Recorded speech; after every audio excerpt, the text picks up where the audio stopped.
दुपारचे 12 वाजलेत आणि बारीक रिमझिम पाऊस चालू आहे.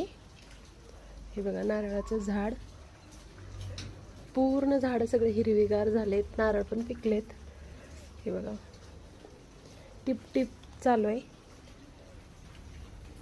झाड एकदम छान असे मोहरलेत, फुलं ही छान छान कळ्या फुलं, वातावरण एकदम मस्त आहे. खेळते आणि इथं बघा मस्त असा हापूस आंबा खातोय, चिरून दिलेला.